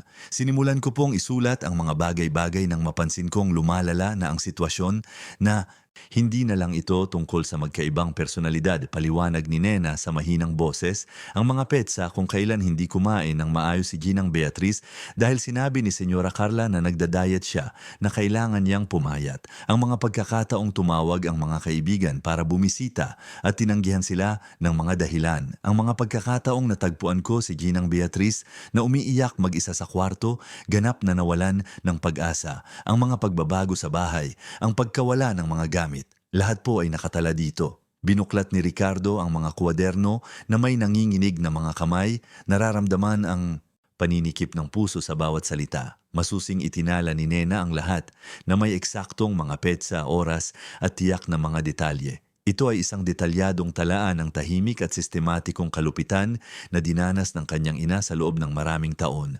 Bawat pahina ay isang saksak ng pagkakasala sa kanyang dibdib. Nena, napakahalaga nito. Kakailanganin kong ipakita ito sa aking abogado. Handa ka bang tumistigo kung kinakailangan? Gawin ninyo po ang kailangang gawin, senyor. Gusto ko lang pong protektahan si Ginang Beatriz. Hindi niya po deserve ang lahat ng ito. Noong gabing yon, pagkatapos tumila ng ulan at nagsimulang lumitaw ang mga bituin, hinanap ni Ricardo ang kanyang ina. Nasa balkonahe siya sa likod, nakabalot sa isang lana na shawl, pinapanood ang mga bituin tulad ng dati niyang ginagawa noong bata pa siya. Inay, kailangan kong sabihin sa inyo ang tungkol sa diborsyo. Tumango si Beatriz na parang alam na niya, na parang hinihintay niya ang usapang iyon. Gusto ni Carla ng bahagi ng bahay, hindi ba? Kalmado at resignado ang kanyang boses. Paano ninyo nalaman? Dahil iyon ang ginagawa ng mga taong tulad niya, anak. Hindi sila basta-basta makaalis at magsimulang muli. Kailangan nilang kumuha ng isang bagay, mag-alis ng isang bagay, mag-iwan ng isang permanenteng peklat. Umupo si Ricardo sa tabi niya sa silyang yantok. Hindi ko hahayaan. Ang bahay na ito ay sa iyo, sa akin, sa ating pamilya. Wala siyang makukuha rito. Sigurado ako diyan. Hinawakan ni Beatrice ang kamay ng kanyang anak gamit ang kanyang manipis at malamig na mga kamay. Mag-ingat ka lang, Ricardo, matalino at mapaghiganti si Carla. Kapag nawalan ng kontrol ang mga taong ganyan, kapag naramdaman nilang natatalo sila, gagawin nila ang lahat para magdulot ng pinakamalaking pinsala. Hindi na ito tungkol sa pananalo, kundi sa pagsira. Sa mga sumunod na araw, ang kapaligiran sa mansyon ay lalong naging mabigat at nakakasakal. Alam ni Carla na kumuha na si Ricardo ng mga abogado at nagsisimula pa lang ang legal na labanan. Naglalakad siya sa bahay na parang isang galit na multo, ang mga matay laging kasing lamig ng yelo, ang mga kilos ay kalkulado at tumpak. Hindi siya sumisigaw, hindi gumagawa ng hayagang iskandalo. Mas malala pa roon, umiiral lamang siya doon bilang isang nagbabantang presensya, isang bagyo na malapit ng sumabog. Isang Sabado ng umaga nagising si Ricardo sa isang kakaibang ingay mula sa ibaba. Mga nagtataas ang boses, umaalingaw-ngaw sa mga pasilyo. Mabilis siyang nagbihis at tumakbo pababa, malakas ang kabog ng puso. Sa entrada, natagpuan niya si Carla na nakikipagtalo kay Nena. Maputla ang katiwala, hawak ang kanyang apron na may nanginginig na mga kamay. Nasa hagdanan si Beatrice, maputla, pinapanood ang eksena. Anong nangyayari dito? Lumingon si Carla sa kanya, ang mga matay kumikinang sa purong galit. Tinatanggal ko sa trabaho ang empleyadong ito. Hindi na siya magtatrabaho sa bahay na ito. Gusto kong umalis siya kaagad. Wala kang autoridad para gawin yan, matatag na sagot ni Ricardo. Wala, may-ari ako ng bahay na ito tulad mo. Hindi, asawa kita o mas tamang sabihin magiging dating asawa. Mahigit 40 taon nang nagtatrabaho si Nena para sa aking pamilya. Hindi mo siya tatanggalin. Lumapit si Carla, pinapasok ang kanyang personal na espasyo. Ibinigay niya sa iyo ang mga kwadernong iyon, hindi ba? Ang mga kasinungalingang tala na ginawa para sirain ako. Hindi iyon kasinungalingan, mga dokumentadong katotohanan iyon na nagpapakita kung ano talaga ang ginawa mo. Namilipit sa galit ang mukha ni Carla. Magsisisi kayo, lahat kayo, akala ninyo'y mapapaalis ninyo ako ng ganito lang, ng walang kahihinatnan. Walang nagpapaalis sa iyo, Carla, pero tapos na ang kasal na ito. Kailangan mong tanggapin iyon. Tumingin siya sa kanya, kay Nena, kay Beatrice. Pagkatapos sa isang biglaang kilos, kinuha niya ang kanyang bag at umalis, isinara ang pinto ng malakas. Nanginginig na bumaba si Beatrice sa hagdanan. Nawawalan na siya ng kontrol, anak, mapanganib yan. Sisiguraduhin kong wala na siyang gagawin. Ngunit kahit sinasabi niya iyon, nararamdaman ni Ricardo ang lumalaking pagkabalisa. Noong hapong iyon, habang nag-aayos ng mga papel sa opisina, may natagpuan siyang nakakabahala. Mga dokumento na hindi pa niya nakikita. Mga power of attorney, mga bank transfer, mga kontrata. Lahat ay may pirma niya, ngunit hindi niya matandaan. Tiningnan niya ng mas malapitan. Ang mga pirma ay sa kanya, ngunit bahagyang naiiba. At napagtanto niya, mga peke ito. Pineke ni Carla ang kanyang pirma sa iba't ibang dokumento sa loob ng maraming taon. Agad siyang tumawag sa kanyang abogado. Attorney Paulo, may natagpuan akong malubha. Pineke ni Carla ang aking pirma sa maraming dokumento. Napakaseryoso niyan, Ricardo. Krimen ang pamimeke. Kakailanganin kong makita ang mga dokumentong iyan ngayon. Nang gumabi, naghanda ng hapunan si Nena. Umupo sina Ricardo, Beatrice at siya sa mesa, ngunit walang sino man ang may ganang kumain. Nasaan kaya siya? Tanong ni Beatrice na may pag-aalala. Hindi ko alam pero bukas pupunta ako sa pulisya.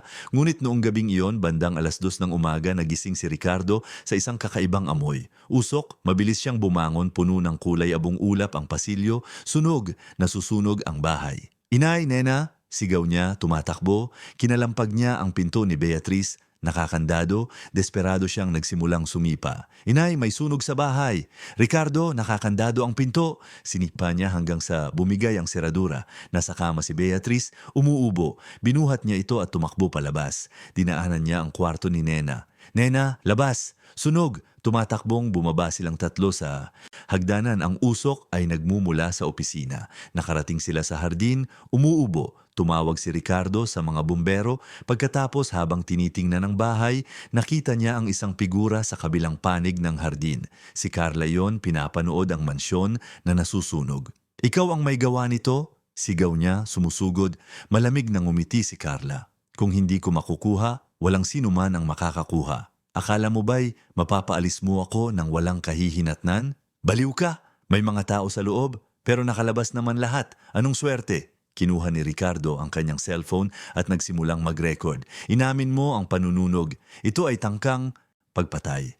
Nawala ang ngiti ni Carla. Napagtanto niya ang kanyang pagkakamali, umatras siya at nagsimulang tumakbo, nawawala sa kadiliman.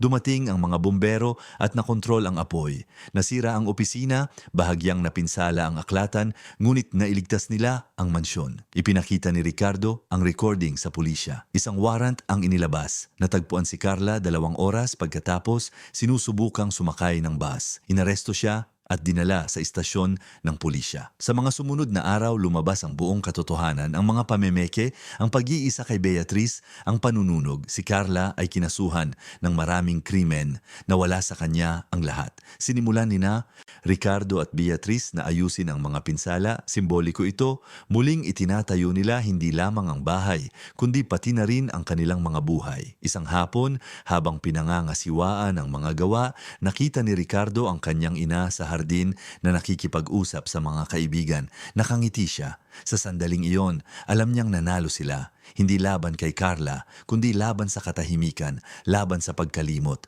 Napansin ni Beatrice na nakatingin ang kanyang anak at kumaway. Kumaway din siya pabalik, nararamdaman na nasa tamang lugar siya. Ang unang sinag ng umaga ay pumasok sa bintana ng kwarto kung saan si Marco ay nagpalipas ng isa pang gabing walang tulog. Ngunit sa pagkakataong ito, hindi pagkabalisa ang nagpapanatili sa kanyang gising, kundi pagpaplano. Maraming dapat gawin at bawat desisyon ay kailangang gawin ng may pag-iingat. Malakas ang recording ni Vivian, ngunit tulad ng nabanggit ni Aida, may mga legal na limitasyon ang mga recording na walang pahintulot. Kailangan niya ng higit pa. Kailangan niya ng konkretong ebidensya, ng mga dokumento, ng mga testimonya na hindi lamang maglalantad kay Vivian, kundi magdudulot din ng investigasyon kay Dr. Reyes. Maaga pa, habang si Elena ay mahimbing pa sa tulog ng isang taong sa wakas ay panatag na sa sariling tahanan, bumaba si Marco sa opisina at sinimulang ayusin ang lahat ng kanyang natagpuan. Ang pekeng testamento, ang questionabling power of attorney, ang mga bote ng gamot na may labis na dosis, ang tala-arawan ni Maria na may mga huling nag-aalalang tala tungkol sa panganganak. Kinunan niya ng litrato ang lahat, gumawa ng mga kopya, inayos sa mga folder. Nagbubuo siya ng isang kaso. Dumating si Aida na may dalang sariwang kape at mainit na tinapay. Iba na rin ang kanyang itsura. May isang bigat na naalis sa kanyang mga balikat, isang gaan sa kanyang mga kilos. Sa unang pagkakataon sa loob ng ilang buwan, hindi siya naglalakad ng patiyad, takot na marinig o mapagalitan. Senyor Marco, nagigising na po si Doña Elena. Hinahanap po kayo. Mabilis siyang umakyat sa hagdanan at natagpuan ang kanyang ina na nakaupo sa kama. Ang mga unan ay nakaayos sa kanyang likuran, isang ekspresyon sa kanyang mukha na hindi niya nakita sa loob ng maraming taon. Hindi lamang ito ginhawa, ito ay determinasyon. Magandang umaga, Inay. Nakatulog po ba kayo ng maayos? Mas maayos kaysa sa mga nakaraang tulog ko, sagot niya, at ang kanyang boses ay mas matatag, mas naroroon. Marco, kailangan nating pag-usapan kung ano ang gagawin natin ngayon. Umupo siya sa tabi niya sa kama. Sinimulan ko ng ayusin ang lahat. Maghahanap ako ng abogado ngayon din, isang espesyalista sa family law at criminal cases. Kailangan nating questionin ang power of attorney na yon, ang testamentong yon, at kailangan nating magbukas ng investigasyon sa nangyari kay Maria. Hinawakan ni Elena ang kamay ng kanyang anak, ang kanyang mga matay nagluluha, ngunit matatag. Dapat ay mas lumaban ako nang sinimulan akong ihiwalay ni Vivian na painumin ng gamot. Dapat ay mas matindi ang paglaban ko, ngunit pagod. Napagod na ako, Marco, pagod na pagod sa sakit, sa kalungkutan. Pagkatapos nating mawala si Maria at ang sanggol, may bahagi rin sa akin na namatay. At nang lumayo ka, nang ibinuhos mo ang sarili sa trabaho at iniwan ako ritong mag-isa, sumuko na lang ako. Inay, wala po kayong kasalanan. Ako ang dapat na narito, dapat ay nakita ko kung ano ang nangyayari. Pareho tayong nagkulang sa isa't isa, ngunit ngayon ay may pagkakataon tayong itama ito. At gusto kong gawin ang higit pa sa paggaling, Marco. Gusto ko ng katarungan para kay Maria, para sa inosenteng sanggol, na yon para sa atin. Sa sandaling iyon, nakita ni Marco ang malakas na babae na palaging ang kanyang ina. Ang matriarka na namumuno sa bahay na iyon ng may pagmamahal at katatagan na nagpalaki ng isang anak na mag-isa pagkatapos mabiyuda, na nagtayo ng mga tulay sa pagitan ng mga henerasyon. Nagbabalik na siya at sa pagkakataong ito, hindi niya siya iiwang mag-isa. Ang mga sumunod na araw ay naging abala. Kinuha ni Marco si Ateneo Ruana Reyes, isang respetadong abogado sa Maynila, kilala sa kanyang husay sa mga komplikadong kaso ng pamilya at sa hindi pagkakaroon ng takot na harapin ang mga makapangyarihang kalaban. Nang marinig niya ang buong kwento, makita ang mga nakalap na ebidensya at mapakinggan ang recording, kumislap ang kanyang mga mata na may determinasyon ng isang taong alam na nasa harap siya ng isang kaso na maaaring magbago ng mga buhay. Malubha ito, sabi niya. Nakaupo sa sala ng mansyon, ang kanyang mga dokumento ay nakakalat sa mesa. Napakalubha, ang pamemeke ng mga dokumento, ang hindi tamang medikasyon, lahat ng iyan ay sapat na para sa mga kasong sibil at posibleng kriminal. Ngunit kung mapapatunayan natin na mayroong sinadyang kapabayaan sa medikal na kaso, ng iyong unang asawa pinag-uusapan natin ang pagpatay. Maaaring mawala ng lisensya si Dr. Reyes, maaaring makulong. At si Vivian?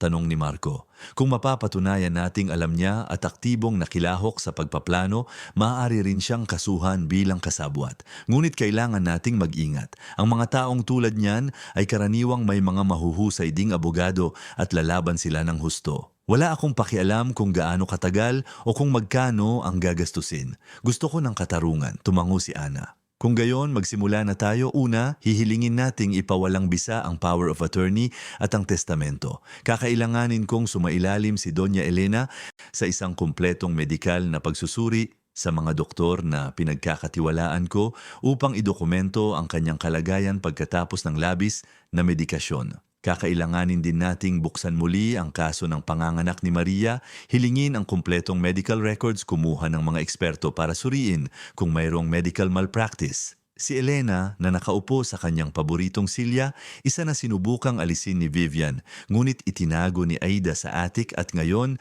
ay nasa sala na muli ay nagsalita ng may matatag na boses. Gawin ninyo ang kinakailangan. Hindi ako takot harapin ito. Para kay Maria, para sa aking apo, gagawin ko ang lahat. Habang nagsisimulang umusad ang proseso ng batas, may iba pang nangyayari sa loob ng mansyon. Para bang ang bahay ay dahan-dahang inaayos, hindi lamang pisikal kundi espiritual. Nagtulungan sina Marco at Aida na ibalik ang mga bagay na inalis. Ang piano ay bumalik sa silid ng musika. Ang mga lumang kuwadro ay muling isinabit sa mga pader. Ang mga litrato ay bumalik sa kanilang mga lugar. Bawat pirasong bumabalik ay parang paghinga ng bagong buhay sa mga silid na iyon. Si Elena sa kabilang banda ay gumagaling ng nakakagulat. Walang labis na medikasyon, ang kanyang isip ay lalong nagiging malinaw.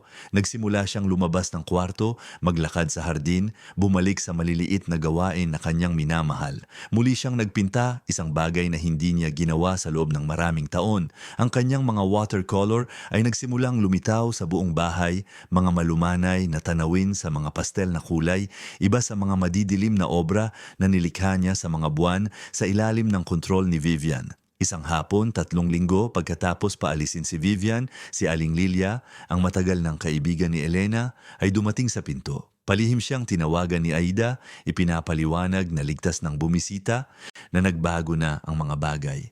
Nang makita ni Lilia si Elena sa hardin, nagpipinta sa ilalim ng lilim ng isang lumang puno ng mangga, tumulo ang luha sa kanyang mukha. Elena, kaibigan ko, akala ko nawala na kita. Nagkaya ka pa ng 2 babae ng matagal at para bang natunaw sa sandaling iyon ang mga tao ng sapilitang kalungkutan. Di nagtagal, nagsimulang bumalik ang iba pang mga dating kaibigan.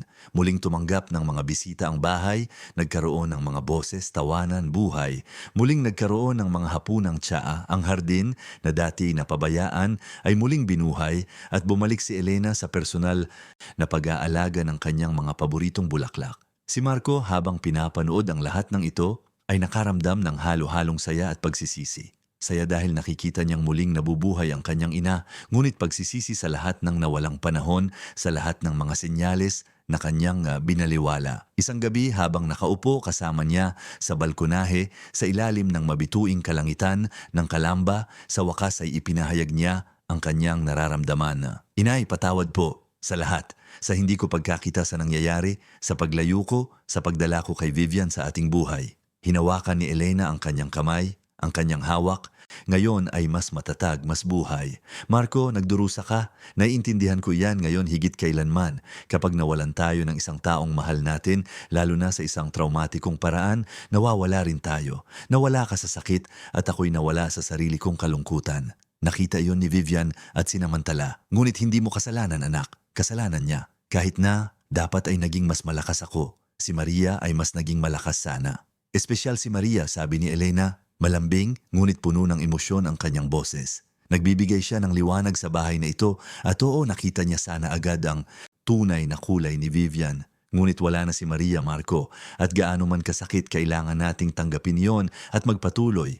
Hindi dahil sa obligasyon, kundi dahil iyon ang gusto niya sana. Minsan iniisip ko kung magkakaroon pa ako ng lakas na magmahal muli. Nang totoo, pagkatapos ni Maria, pagkatapos ni Vivian, pagkatapos ng lahat, magkakaroon ka kapag tama na ang panahon, kapag nakita mo ang isang taong talagang karapat-dapat sa iyong puso, ngunit huwag kang magmadali, magpagaling ka muna, matutong mabuhay muli.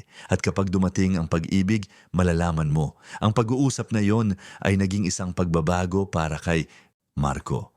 Napagtanto niyang nakakakulong siya hindi lamang sa nakaraan, kundi pati na rin sa takot. Takot na makaramdam, takot na kumonekta, takot na maging marupok muli.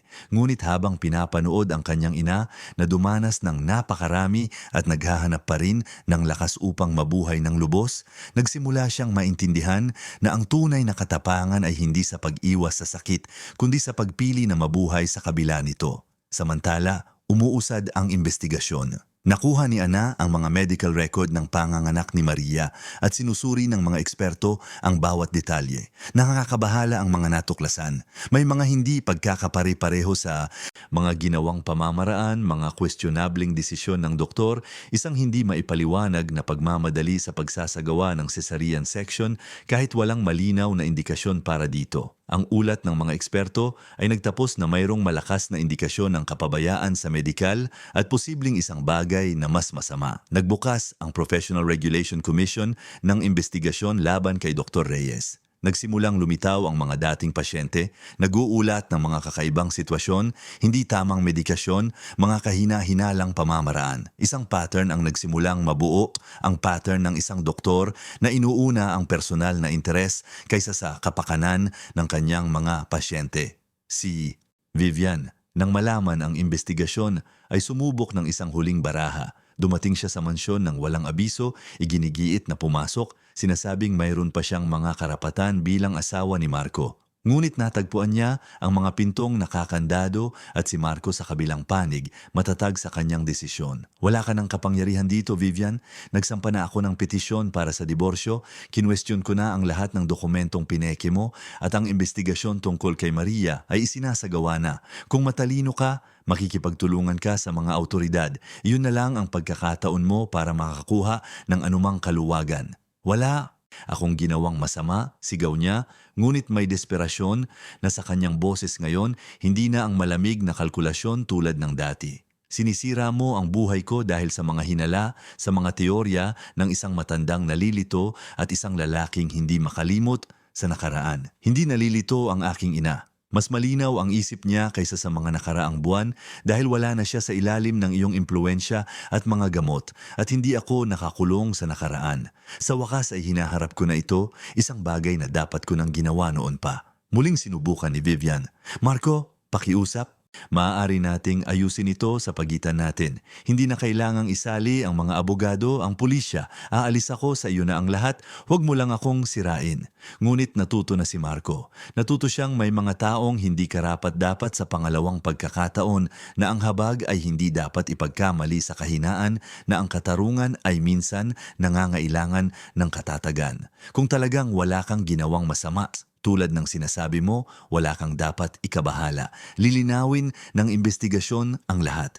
Ngunit kung mayroon at alam nating mayroon, magbabayad ka sa iyong ginawa. Ngayon, umalis ka sa aking ari-arian. Umalis siya at iyon ang huling pagkakataon na personal siyang nakita ni Marco. Nagpatuloy ang proseso ng diborsyo kung saan kinontra ni Vivian ang lahat, sinusubukang mag-aksaya ng oras. Ngunit sa huli ay tinanggap ang isang kasunduan na nagbigay sa kanya ng napakaliit kumpara sa orihinal niyang binalak. Ipinawalang bisa ang power of attorney, inalis ang pekeng testamento, at ang investigasyong kriminal laban sa kanya at kay Dr. Reyes ay nagpatuloy, mabagal ngunit hindi mapipigilan. Lumipas ang mga buwan. Dumating ang taglagas, nagdala ng pagbabago sa mga kulay ng hardin, mga ginintuang at kulay kahel na dahon ang bumalot sa mga daan ng bato. Ang mansyon, na ngayon ay malaya na sa mabigat na kapaligiran na bumalot dito, ay humihinga ng bagong buhay.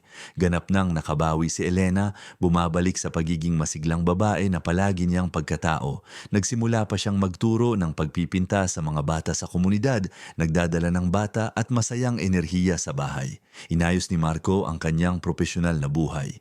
Hindi niya iniwan ang trabaho, ngunit nagtakda siya ng mas malusog na mga limitasyon. Nagsimula siyang magtrabaho ng ilang araw sa Maynila at ilang araw sa Calamba, nananatiling present sa buhay ng kanyang ina. Nagsimula rin siyang mag-therapy, isang bagay na tinanggihan niya sa loob ng maraming taon, ngunit ngayon ay kinikilala niyang mahalaga para iproseso ang lahat ng kanyang pinagdaanan. Sa isang sesyon ng therapy, sa wakas ay tunay siyang umiyak para kay Maria. Hindi ang mga kontroladong luha na kanyang iniyak dati, kundi isang malalim, nagpapalayang pag-iyak ng isang taong sa wakas ay pinahihintulutan ang sarili na maramdaman ang buong lawak ng kanyang pagkawala. At kasama ng sakit, dumating din ang pagtanggap. Wala na si Maria, ngunit ang pag-ibig na kanilang ibinahagi, ang oras na magkasama sila, ang mga alaala, lahat ng yon ay nananatili. Hindi bilang isang tanikala na nagkukulong sa kanya, kundi bilang isang regalo na humubog sa kung sino siya. Isang Sabado ng hapon, 6 na buwan pagkatapos umalis ni Vivian, nagkaroon ng pagdiriwang sa mansyon. Tumawag si Ana na may magandang balita. Tinanggalan ng Professional Regulation Commission ng lisensya si Dr. Reyes matapos mapatunayan ang maraming irregularidad. Kinakasuhan siya ng kriminal dahil sa kapabayaan sa medikal na kaso ni Maria at ng iba pang mga pasyente. At si Vivian, pagkatapos ng ilang buwang pagtatangkang tumakas, ay kinasuhan bilang kasabwat sa mga krimen ng pamemeke ng dokumento at pang-aabuso sa matanda. Ang katarungan na napakabagal at hindi perpekto ay sa wakas ay naisakatuparan. Para magdiwang, nag-organisa si Elena ng isang hapunan sa mansyon, inimbitahan ang mga dating kaibigan, si Aida at ang kanyang pamilya, si Ana at ilang iba pa na naging mahalaga sa mahirap na panahong iyon. Puno ng liwanag, musika at tawanan ng bahay. Ang mesang puno ng pagkain na inihanda ng may pagmamahal ay nagsama-sama ng mga taong talagang mahalaga. Sa panahon ng hapunan, tumayo si Elena para magbigay ng isang brindis. Ang kanyang boses na dati mahina at nag-aalangan, ngayon ay malakas na umalingaw-ngaw sa silid kainan. Gusto kong pasalamatan kayong lahat sa pagdalo ngayon. Ang mga nakaraang buwan ay ang pinakamahirap sa aking buhay, ngunit naging mapagbago rin. Natutunan kong hindi tayo kailanman masyadong matanda para lumaban, hindi kailanman masyadong mahina para magsimulang muli. Natutunan kong ang tunay na lakas ay nasa paghingi ng tulong, sa pagtanggap ng pag-ibig, sa hindi pagsuko kahit na tila wala ng pag-asa. Tumingin siya kay Marco, ang kanyang mga matay kumikinang sa luha ng pasasalamat. Bumalik ang aking anak sa akin at bumalik ako sa aking sarili at magkasama nagawa nating gawing isang bagong simula ang isang posibleng trahedya. Pagkatapos, tumingin siya kay Aida. At ikaw, aking mahal na kaibigan, na hindi ako iniwan kahit na mas madaling gawin iyon. Isinugal mo ang iyong trabaho, ang iyong seguridad para protektahan ako. Hindi ko kailanman malilimutan iyon. Si Aida na may luhang dumadaloy sa kanyang mukha ay tumayo at niyakap si Elena. At sa sandaling iyon, naging malinaw sa lahat sa silid na hindi sila amo at empleyado. Sila ay magkapatid sa kaluluwa, pinag-isa ng isang pagsubok na maaaring sumira sa kanila, ngunit nagpatatag sa kanila. Nagpatuloy ang hapunan hanggang gabi na may malalalim na usapan at mga sandali ng kagaanan. Ibinahagi ang mga kwento ng nakaraan, ngunit walang kalungkutan kundi may matamis na alaala ng isang taong nagpaparangal sa mga pumanaw. At sa unang pagkakataon sa loob ng maraming taon, ang pangalan ni Maria ay binigkas ng malakas sa bahay na iyon, hindi na may nakakaparalisang sakit, kundi may pagmamahal at pasasalamat. Sa mga sumunod na linggo, ginawa ni Marco ang isang bagay na matagal na niyang ipinagpapaliban. Pumunta siya sa sementeryo kung saan nakalibing si Maria sa tabi ng maliit na puntod ng kanyang anak na hindi nabigyan ng pangalan, ngunit ngayon ay may isang simpleng lapida na may mga salitang, "Ang aming anghel na bahagya lamang dumampi sa lupa, ngunit laging mananahan sa aming mga puso." Umupo si Marco sa damuhan, ang likod ay nakasandal sa isang kalapit na puno at nakipag-usap. Nakipag-usap siya kay Maria tungkol sa lahat ng nangyari, tungkol kay Vivian, tungkol sa katarungang naisakatuparan, tungkol sa kung paano siya nabigong makita siya sa huling pagkakataon noong buhay pa siya, tungkol sa kung paano siya nawala pagkatapos niyang pumanaw. "Hindi ko alam kung naririnig mo ako," sabi niya, garalgal ang boses. "Ngunit kailangan mong malaman na hindi kita kailanman nakalimutan. Ikaw o ang ating anak, nandito kayo." Hinawakan niya ang kanyang dibdib sa ibabaw ng puso, "Palaging narito at ipinapangako kong pararangalan ko ang inyong alaala sa pamamagitan ng pamumuhay sa paraang gusto mo sanang mamuhay ako. May katapangan, may pag-ibig, may tunay na presensya, marahang umihip ang hangin, pinapakilos ang mga dahon ng puno sa itaas niya." At sa isang sandali, naramdaman ni Marco ang isang kapayapaan na hindi niya naramdaman sa loob ng maraming taon. Hindi ito ang katapusan ng sakit, hindi iyon ganap na mawawala, ngunit ito ay pagtanggap, pagpapatawad sa sarili, pahintulot na magpatuloy ng walang pagkakasala. Pagbalik sa mansyon, natagpuan niya ang kanyang ina sa hardin, nagdidilig ng mga bulaklak na itinanim ni Maria maraming taon na ang nakalipas. Ang mga bulaklak na iyon, laban sa lahat ng inaasahan, ay patuloy na namumukadkad tuwing tagsibol. Mahal niya ang mga rosas na ito, sabi ni Elena. Hinahaplos ang isa sa mga kulay rosas na talulot. Sabi niya matibay ang mga ito na nabubuhay kahit napabayaan. Sa tingin ko tama siya. Sumama si Marco sa kanya sa pag-aalaga ng hardin. Walang sinabi, nagtrabaho lamang sa tabi ng ina, ang mga kamay sa lupa, kumokonekta sa isang bagay na mas malaki kaysa sa kanila.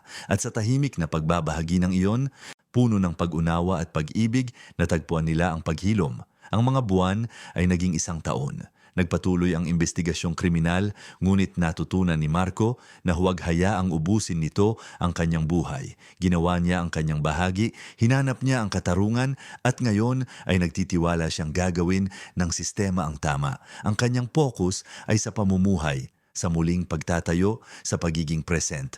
Namukadkad si Elena ng kahanga-hanga. Hindi lamang niya nabawi ang kanyang pisikal at mental na kalusugan, kundi tila mas nagniningning pa siya kaysa dati bago ang lahat ng trauma. May karunungan na ngayon sa kanyang mga mata, isang malalim na pag-unawa na ang buhay, gaano man kahirap, ay laging sulit na mabuhay ng lubos. Nagsimula siyang magsulat ng isang libro, mga alaala ng kanyang buhay, ng pamilya, ng mga aral na natutunan.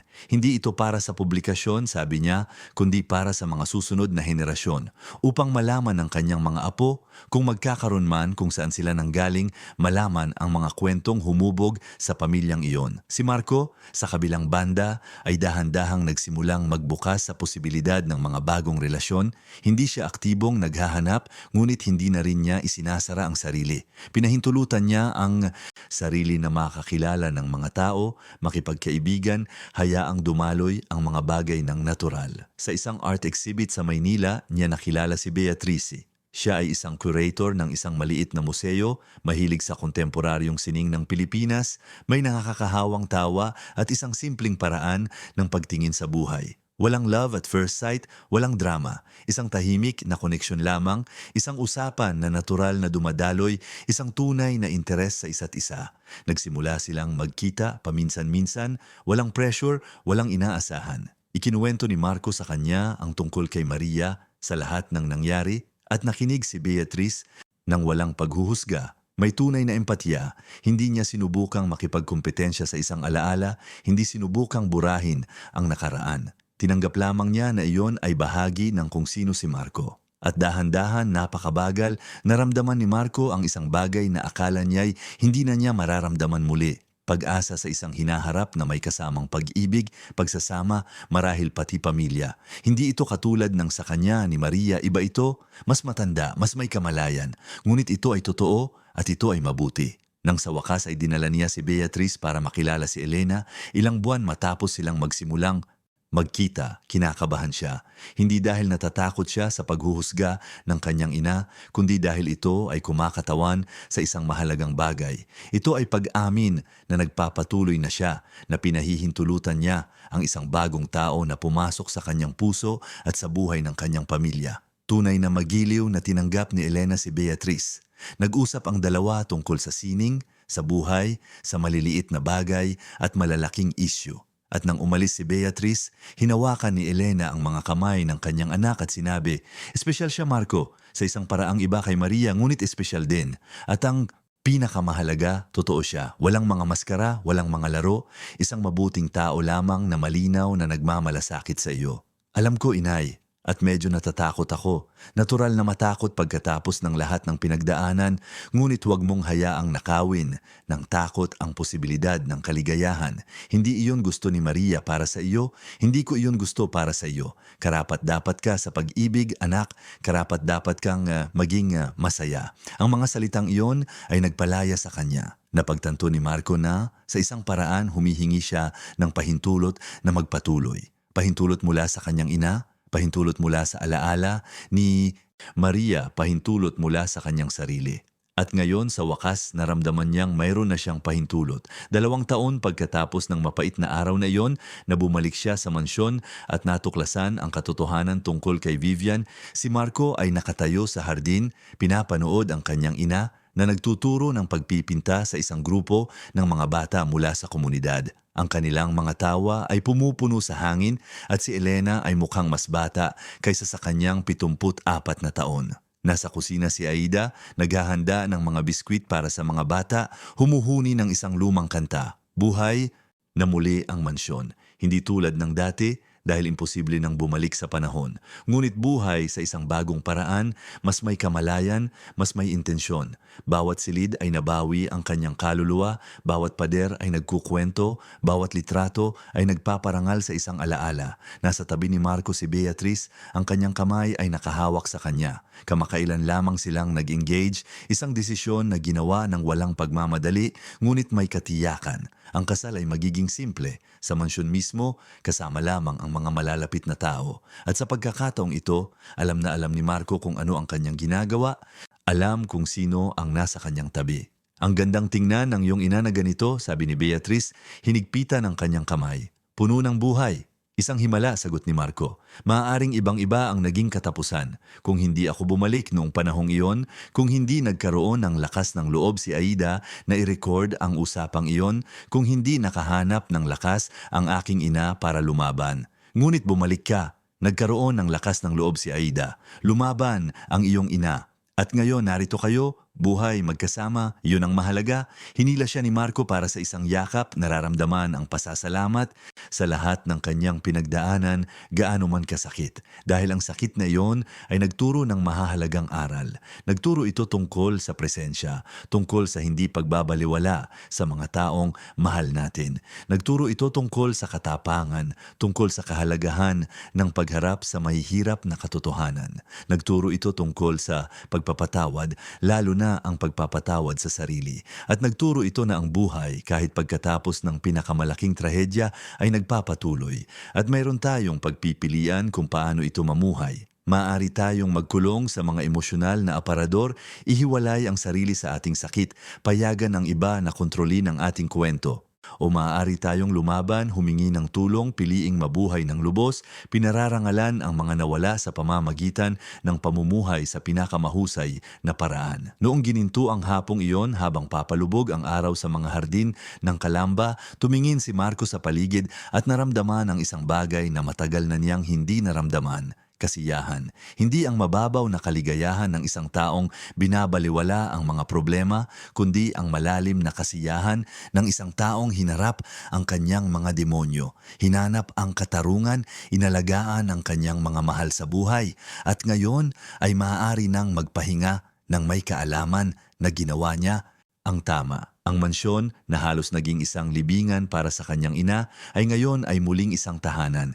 Isang tahanan na puno ng liwanag, ng pag-ibig, ng pinarangalang mga alaala at mga magagandang kinabukasan. Ang mga pinto ay bukas, ang mga kurtina ay nakahawi, ang mga bulaklak ay namumukadkad. At sa isang lugar, gustong isipin ni Marco, nakangiti si Maria. Nakangiti na makita na ang bahay na kanyang minahal ay buhay na muli.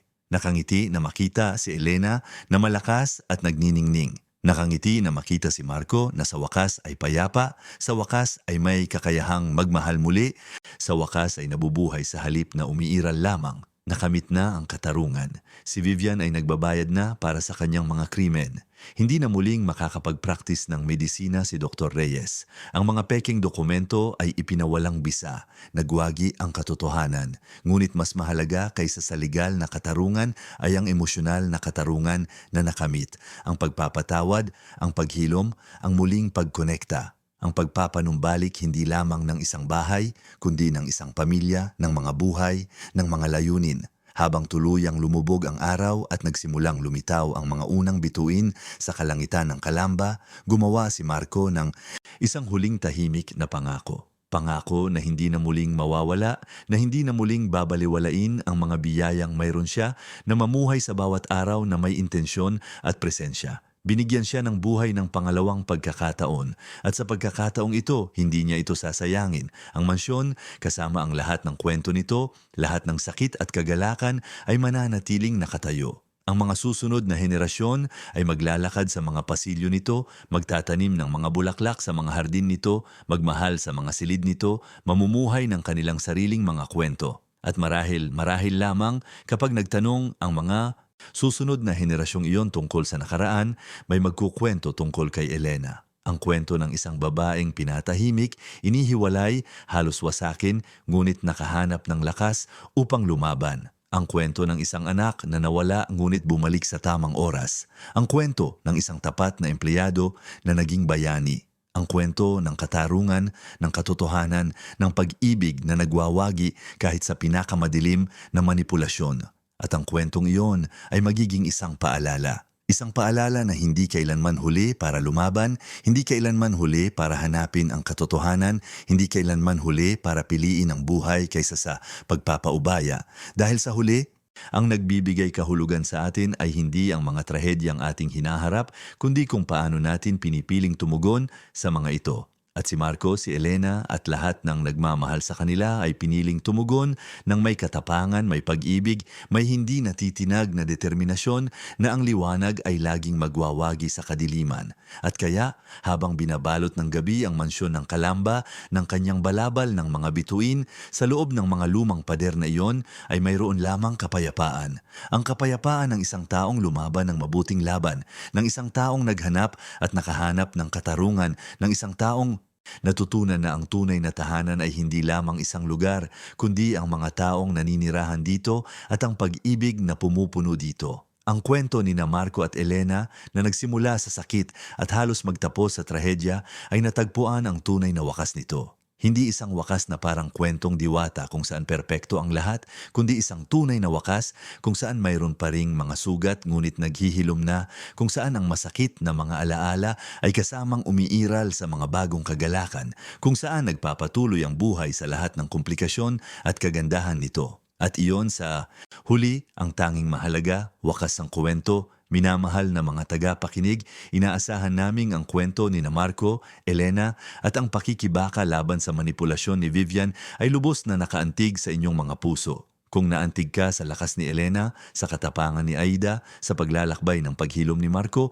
iwanan ang iyong like, mag-subscribe sa channel at sabihin sa mga komento kung aling sandali ang pinakatumatak sa iyo. Ang kwentong ito ay nagpapaalala sa atin ng isang mahalagang bagay. Hindi kailanman huli para lumaban para sa mga mahal natin, hindi kailanman huli para hanapin ang katotohanan at hindi natin dapat maliitin ang kapangyarihan ng tunay na presensya sa buhay ng mga taong mahalaga. Araw-araw, nagdadala kami ng mga matitinding kwento tulad nito na naglalantad sa pinakamalalim na bahagi ng kaluluwa ng tao na nagpapaisip sa atin tungkol sa ating sariling mga buhay at pagpili.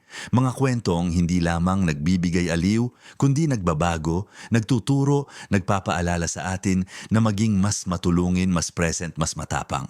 Hinihintay namin kayo sa susunod na episode na may isa pang salaysay na magpapaantig at magbibigay inspirasyon. Hanggang doon, alagaan ang iyong mga mahal sa buhay at huwag kailanman tumigil sa paglaban para sa tama.